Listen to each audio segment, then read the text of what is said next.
अस्सलाम वालेकुम। तो ये वीडियो बनाने का मकसद ये है कि रीसेंट जो क्रिप्टो क्रैश हुआ है कल रात, इसमें ये आप लोगों को बताया जा सके, ये नॉलेज आप लोगों को दी जा सके कि क्रिप्टो मार्केट जो है वो कितनी वॉलेटाइल मार्केट है और इसमें रिस्क का मैनेज करना इंतहाई इम्पॉर्टेंट होता है। लेकिन कुछ सिनेरियोज ऐसे आ जाते हैं जिसमें आप किस हद तक रिस्क को मैनेज करेंगे। तो ऐसा ही कुछ हुआ एक रात पहले, जिसमें एक न्यूज़ आती है मार्केट में जो कि ट्रम्प की जानिब से आती है, और वो कहते हैं कि चाइनीज़ गुड्स के ऊपर 100% टैरिफ लगाने का फैसला किया है और इसके ऊपर तेज़ी से अमल दरामद किया जा रहा है। और ये न्यूज़ आते ही मार्केट के अंदर वॉलेटिलिटी पैदा हो जाती है, और S&P 500 हो, नैस्डैक हो, डाउ जोन्स हो या रसल 2000 हो, तो और स्पेशली जो सबसे ज़्यादा रिस्की एसेट माना जाता है बिटकॉइन, वो हो, इन सब में वॉलेटिलिटी देखने को मिलती है और एक हैवी किस्म का मैसिव सेल ऑफ देखने को मिलता है। और इस दौरान तमाम तर stocks, crypto coins, alt coin का तो क्या ही कहना, उनकी तो मट्टी पलीद हो गई। तो देखते ही देखते 60 मिनट के अंदर लिक्विडेशंस के हालात यहाँ तक चले जाते हैं कि हमें 19.5 बिलियन या 20 बिलियन कह लें राउंड अप में के आसपास आपको लिक्विडेशन देखने को मिलती है लास्ट 24 आवर्स में। ये आप स्क्रीन पर भी देख सकते हैं। तो क्रिप्टो मार्केट कैप जो कि 4.1 4.2 ट्रिलियन के आसपास चल रहा था, जो कि एक न्यूज़ के बाद 3.4 ट्रिलियन को टच करके अभी 3.75 ट्रिलियन पे खड़ा है। और मार्केट में इंतहाई दर्जे की जो है वो वॉलेटिलिटी मौजूद है। फ्यूचर्स ट्रेडर्स जितने भी हैं उनको ये मैं सजेस्ट करूंगा कि अभी ट्रेडिंग से दूर रहें कुछ दिन, क्योंकि ये स्क्रीन के ऊपर आप चार्ट देख सकते हैं बीटीसी का। तो इसमें जो बीटीसी जिस तरीके से पैराबॉलिक आ रहा है, उस हिसाब से तो कुछ भी नहीं लगता। ऐसा लगता है कि एक रूटीन करेक्शन थी, एक रूटीन। जाहिर है कि जब बीटीसी 15 दिन के अंदर अंदर, मतलब 2 हफ्ते के अंदर अंदर मूव करता है 1,10,000 से, और वो देखते ही देखते 1,26,000 पे चले जाता है, जब $16,000 की रैली आ सकती है, तो ये भी एक्सपेक्टेड होना चाहिए कि जितनी जल्दी ये मार्केट कैप इंक्रीज हुआ है इसका, जितनी जल्दी इसके प्राइस एक्शन तब्दील हुए, वैसे ही इनको नीचे भी आना था। और एक इम्पोर्टेंट जो है ये सपोर्ट एरिया है बीटीसी का, जो 1,01,000 1,00,000 के आसपास है। और देखा जाए तो प्रीवियस एक सीएमई गैप जो कि बीटीसी में मौजूद था गुज़िश्ता दिनों से, जब बीटीसी 98,000 की सपोर्ट लेकर इस एरिया से मूव किया था, तो ये एरिया का एक सीएमई गैप था जो कि बीटीसी का अनफिल्ड था, जो कि इसको फिल्ड करना था। लेकिन इस तरीके से करना था ये किसी को भी आइडिया नहीं था। फर्दर इंस्ट्रक्शंस आपके लिए ये है कि बीटीसी जो है वो मूव कर रहा है अपने एक चैनल में, जो कि चैनल बनता है 1,00,000 की जो मेजर सपोर्ट है उसको होल्ड किए हुए, और इस 1,00,000 सपोर्ट से लेकर जो ये एरिया इसका बनता है तकरीबन कोई 25,000 का, मतलब 21% का एरिया ही बनता है, इसको ये बीटीसी होल्ड किया हुआ है और इसी चैनल में मूव कर रहा है। फर्दर कोई मतलब आपको फाइनेंशियल एडवाइस तो मैं नहीं दूंगा। बाकी यह है कि एक टेक्निकल इंडिकेटर्स और तमाम जो फंडामेंटल्स जो चल रहे हैं इस वक्त, उसके हिसाब से एक सजेशन मेरी जानिब से ये होगा कि मार्केट जो है वो अभी जो स्पेशली जो बिगिनर्स हैं वो मार्केट से दूर रहें और फ्यूचर्स ट्रेडिंग से अवॉइड करें। वजह यह है कि जहाँ से बीटीसी मूव करने लगा है और अभी डिप लिया है इसने शार्प 1,01,000 का, चांसेस इसके बहुत हाई हैं कि मार्केट जो है वो यहाँ से, कहने को तो पुल बैक हो गई है, लेकिन यहाँ से ये लॉन्ग्स की, मतलब ये एक इसका प्रीवियस रेजिस्टेंस का एरिया है जो बनता है कि 1,10,000 से लेकर 1,12,200 का। तो इस एरिया को अभी बीटीसी होल्ड कर रहा है, लेकिन ये कोई इतनी स्ट्रॉन्ग रेजिस्टेंस इसकी अभी है नहीं, और चांसेस इसके बहुत हाई हैं कि इसका ब्रेक डाउन करके मार्केट एक दफ़ा फिर से अपनी 1,01,000 से लेकर 98-99,000 को अगेन रीटेस्ट करके और उसके बाद इस चैनल के अंदर मूव करे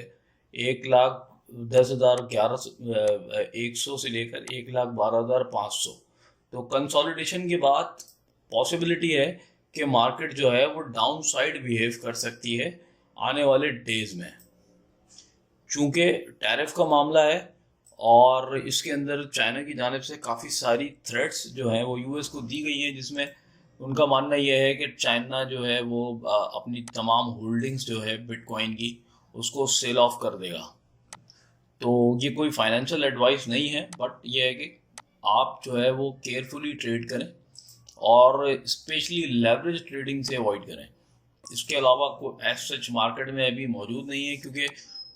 जितने भी रिटेलर्स हैं वो पैनिक का शिकार हैं। फेयर इंडेक्स आप देख सकते हैं कि फेयर इंडेक्स जो है वो आपका 31-33% के करीब आ गया है ऑलरेडी, और जो कि अभी पिछले दिनों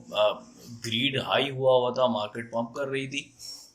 तो ये 60-62-55 के रेंज में ग्रीड चल रहा था, जो कि अभी मार्केट के क्रैश हो जाने की वजह से फेयर इंडेक्स जो है 35% पे आ गया है। तो इसका मतलब साफ साफ ये है कि लोगों का इंटरेस्ट और कॉन्फिडेंस टूट चुका है। बाकी यह है कि रिकवरी एक्सपेक्टेड है, नवंबर का महीना हमें इंशाल्लाह बुलिश मिल सकता है, लेकिन ये बात की बात है। वजह यह है कि अगर ये टैरिफ का मामला कंटिन्यू रहता है और किसी किस्म की कोई चेंजेस इसके अंदर, कोई सेटलमेंट इसके अंदर देखने को नहीं मिलती है, तो ये मामला मजीद बद से बदतर हो सकते हैं और BTC आपको 96,000 97,000 भी जाता दिख सकता है। तो केयरफुली ट्रेड करें। एक इंटरेस्टिंग इंफॉर्मेशन आपको और देनी थी, जिसमें कहा जा रहा है कि एक early bitcoin whale shorted 1.1 billion right before tariffs, now up 27 million, how did he know. तो अब कहा जा रहा है कि सतोशी एरा की कोई बिटकॉइन वेल है जिसने 1.1 बिलियन से शॉर्ट पोजीशन BTC में और इथीरियम में खोली थी जस्ट बिफोर डोनाल्ड ट्रंप की अनाउंसमेंट से पहले। तो 100% टैरिफ उन्होंने लगा दिया, तो ये जो वेल है वो 27 मिलियन डॉलर्स इन्होंने अर्न किया कल रात just before Donald Trump's announcement. अब ट्रेडर को आइडेंटिफाई किया जा रहा है कि इन्होंने ये जो ट्रैकिंग है ये बिटकॉइन OG से हासिल की, और इसमें कहते हैं कि भाई 86,000 बिटकॉइन इन्होंने लिए थे 2011 में, और वो वाले फंड्स इन्होंने हाइपर लिक्विड में कन्वर्ट किए 9 अक्टूबर को,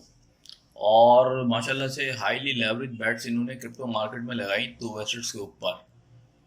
अब इसमें ठीक है, इनको इनसाइडर इन्फॉर्मेशन थी मौजूद, ये कौन लोग थे, ये क्या मतलब ये वो लोग थे या तो जो जानते थे कि दुनिया की मार्केट को किस तरह से कंट्रोल करना है और किस तरह से इसको लेकर चलना है, और कोई इतनी ज़्यादा लेवरेज भी इन्होंने नहीं ली। 10x लेवरेज से इन्होंने BTC के ऊपर शॉर्ट पोजीशन ली और 12x की लेवरेज से इन्होंने इथीरियम के ऊपर लेवरेज ली। तो अब इसका साफ मकसद यही है कि क्रिप्टो मार्केट हो या स्टॉक मार्केट्स हो, दुनिया के 5% लोग हैं जो इसको रन कर रहे हैं, जिनके टिप्स के ऊपर मार्केट्स मूव कर रही हैं, और इसमें अल्टीमेटली नुकसान जो है वो हो रहा है आपके रिटेलर्स का। तो ये एक हैरानकुन बात है कि इनसाइडर्स को पहले से मालूम है कि मार्केट किस वक्त कहाँ मूव करेगी, और इन्होंने एक पोजीशन ली जिसके ऊपर 27 million with in an hour इन्होंने अर्न किए 27 मिलियन। तो ये एक स्ट्रेंज बात है, क्योंकि अगर मार्केट कैप 3.4 ट्रिलियन 4 ट्रिलियन के करीब है, तो इसका मतलब यह है कि हाईली वॉलेटाइल मार्केट है। कोई एक वेल या दो वेल मिलकर मार्केट को नीचे से ऊपर और ऊपर से नीचे घंटों के मतलब टाइम स्पैन में कर सकते हैं। तो देखा जाए तो थोड़ी सी देर के अंदर, मतलब इस हफ्ते के अंदर मार्केट के अंदर जो पंप देखने को मिल रहे थे, वो अभी राइट नाउ जो पोजीशन चल रही है मार्केट की, उसमें कोई कॉइन 26%, कोई कॉइन 40%, कोई कॉइन 30%, कोई 40%। तो इसमें तमाम वो कॉइन्स की बात मैं कर रहा हूँ जो फंडामेंटली स्ट्रॉन्ग कॉइन्स हैं, जिसमें आर्बिट्रम, एससीआई, फैट है, इसमें एस्टर है, रेंडर है, इसमें डॉट है, इसमें सोलाना है इसमें। तो मतलब कोई मतलब जाहिर है कि जब बीटीसी में मूव आता है तो फिर किसी भी किस्म का कोई भी फंडामेंटल टोकन हो, कोई भी किस्म का किसी भी किस्म का कोई इंडिकेटर हो, कोई एनालिसिस हो, टेक्निकल एनालिसिस, सब बेकार हो जाते हैं, सब किसी काम के नहीं रहते। तो आप सबसे मेरी रिक्वेस्ट है कि भाई मार्केट में अभी जो हालात हैं इसमें कोशिश करें कि कम से कम लेवरेज के साथ ट्रेडिंग करें और सेफ इसके अंदर इन्वेस्टमेंट उतनी लगाएं जितनी वो at the end of the day कोई भी सर्कमस्टेंसेस हो तो वो उसको बर्दाश्त कर सकें। तो आज की वीडियो के लिए इतना ही था। इंशाल्लाह फिर मिलेंगे अगली वीडियो में। चैनल को लाइक करें, सब्सक्राइब करें। Thank you.